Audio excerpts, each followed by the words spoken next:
Գյորջյան Կասկադ 60 ամիս փուլային վճարում բազմաթիվ առավելություններ։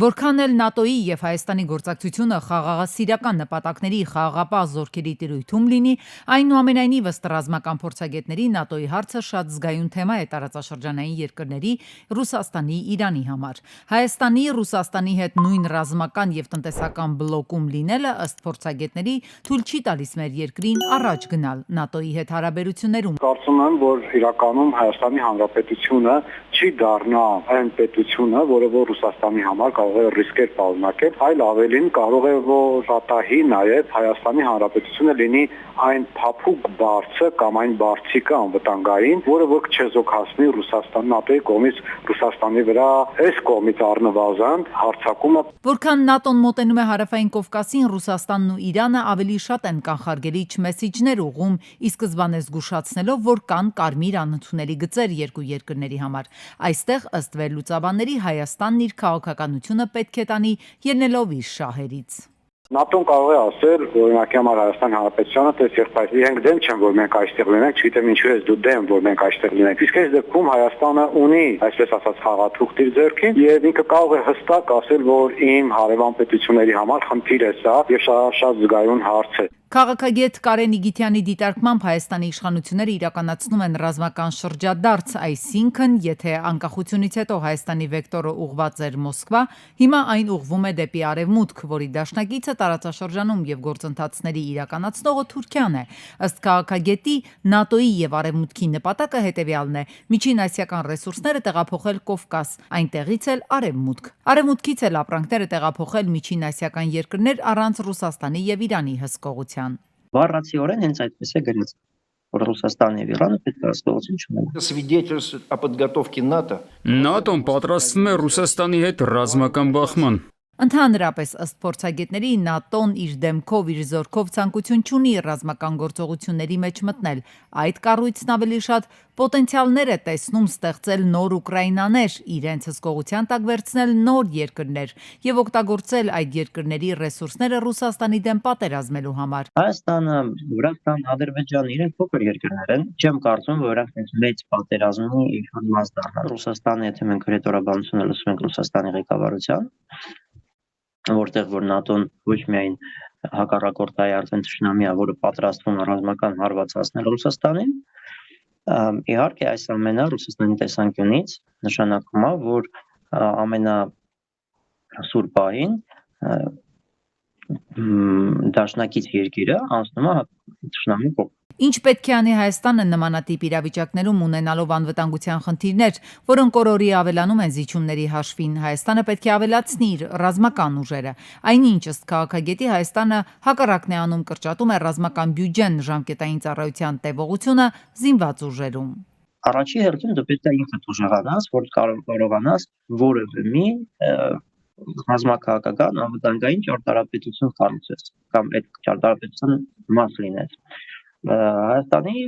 կառավարությունը անում է ամեն ինչ հակառակ։ ՆԱՏՕ-ի համար ըստ քաղաքագետի այսօր գլխավոր խնդիրը Ռուսաստանն է, ոչ թե հայ-ադրբեջանական բանակցությունները։ Արևմուտքի համար կոնֆիգուրացիան այսպիսինն է՝ հայ-ադրբեջանական ճակատում չպետք է կրակել, որպեսզի բոլորը համոզվեն, որ եթե Արևմուտքն իր հսկողության տակ է վերցնում, ապա պետք է դե-ֆակտո խաղաղություն լինի։ Սակայն ըստ քաղաքագետի չպետք է մոռանալ մի բան, որ չէին կրակում մինչև 20 թվականը, սակայն հետո տեղի ունեցավ 44-օրյա պատերազմը, 23-ին էլ Արցախը հայաթափվեց։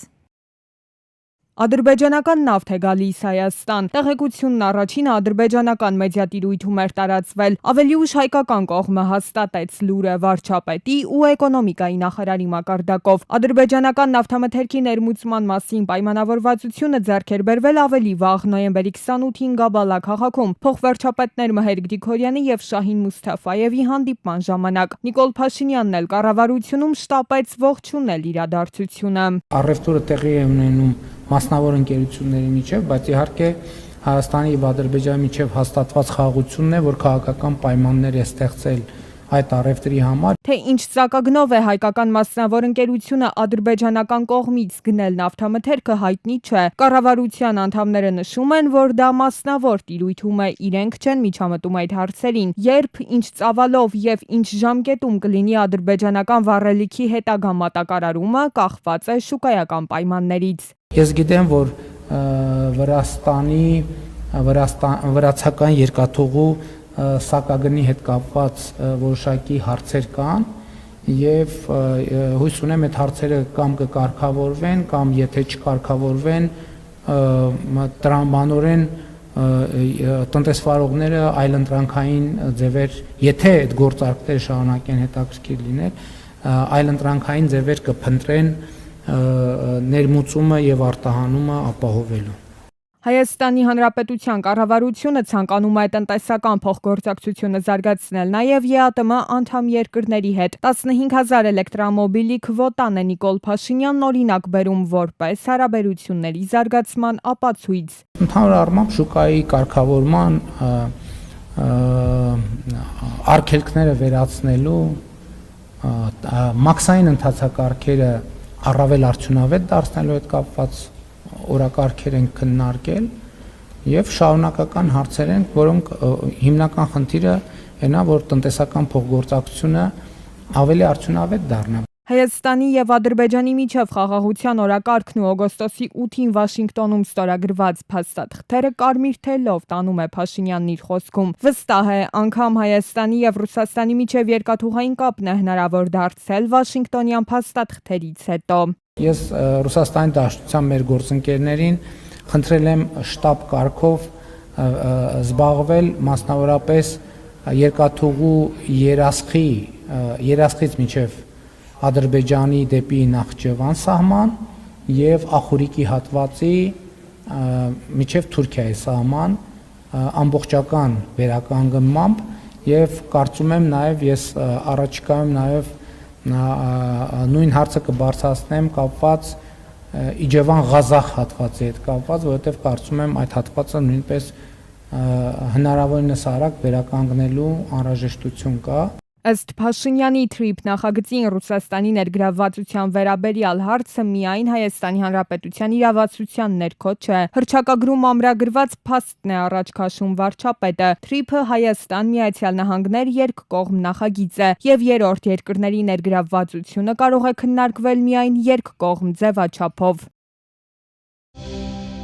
Վրաստանում եկող տարվանից բուհական կրթությունը անվճար կդառնա, պետությունն ամբողջությամբ կստանձնի ֆինանսավորումը։ Մինչդեռ մեր երկրում հակառակ պատկերն է, պնդում են փորձագետները։ Տարեցտարի աճող ուսման վճարներ, բարձրագույն կրթության անհասանելիություն, հատկապես սոցիալապես անապահով ընտանիքների համար։ Շատ մեր խելացի լավ երիտասարդներ, որոնք սոցիալապես անապահով խավերից են կամ հեռու գյուղական բնակավայրերից, նրանք ըստ էության բարձրագույն կրթություն չեն կարողանում ստանալ, չնայած ունեն լավ գիտելիքներ։ Բանասեր Դիլբարյանն էլ պնդում է Վրաստանի տնտեսական ներուժը համախառն ներքին արդյունքը գնահատելով կարող ենք եզրակացնել, որ այդ երկիրը Հայաստանից էականորեն չի տարբերում։ Վրաստանում միջին աշխատավարձը ցածր է, արտահանման մեծ ծավալներ չունեն, այսինքն երկիրը բոլորովին էլ թռիչքային վիճակում չէ, բայց ըստ մասնագետի իրենք հասել են ազգային անվտանգության այդ առանցքային բաղադրիչի ըմբռնմանը։ Շատ դժվար է ասել, որ Վրաստանը բարգավաճ վիճակում է եւ առավել բարձր տնտեսական ցուցանիշներ ունի։ Բոլորովին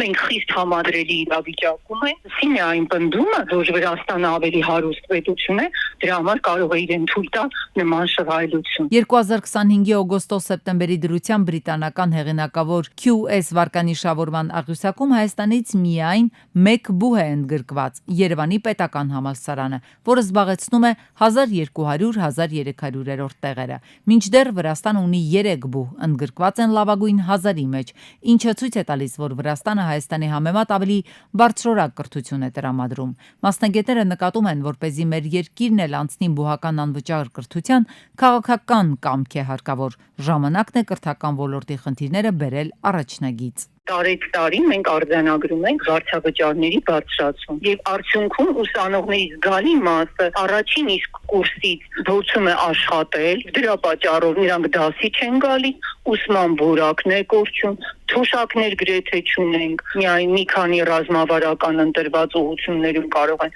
գումարներ տրամադրել։ Պետական կրթաթոշակով սովորող ուսանողների թիվը չի գերազանցում ողջ ուսանողական համակազմի 15-20%-ը։ Քայլ առ քայլ պետք է բարձրացնել այդ տոկոսը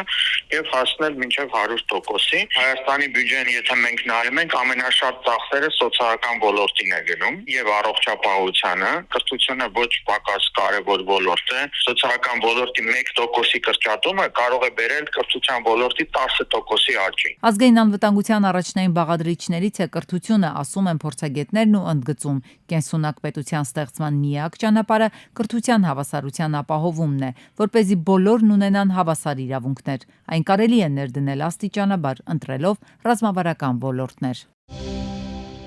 Հայաստանը երրորդ տեղում է Ադրբեջանից ու Թուրքիայից հետո Եվրախորհրդում, որ ոլորտում զարմացած կհարցնեն շատերը։ Տնտեսական, գուցե սոցիալական, կրթության, ոչ քրեական հետապնդման ենթարկվող լրագրողների թվով։ Եվրոպայի խորհրդի լրագրողների անվտանգության հարթակը ահազանգել է Հայաստանում լրագրողների եւ կալանավորման մասին եւ պահանջել պարզաբանումներ։ Երբ որ ասում ենք, որ Հայաստանը գնում է դեպի ավտորիտար կառավարման համակարգ, ասում են, այդ դեպքում դուք ինչպես եք խոսում։ Մասնագետների կարծիքով Հայաստանը խոսքի ազատության նկատմամբ իշխող ուժերի վերաբերմունքի տեսանկյունից սկսում է նմանվել Թուրքիային, որը մի կողմից ներկայանում է որպես դասական ժողովրդավարություն, մյուս կողմից ներսում կիրառում մամուլի ակնհայտ սահմանափակումներ։ Ձևականորեն թույլ է տրվում խոսքի ազատություն, բայց մինչև այն պահը, երբ որ այդ խոսքի ազատությունը իշխանության համար կստեղծի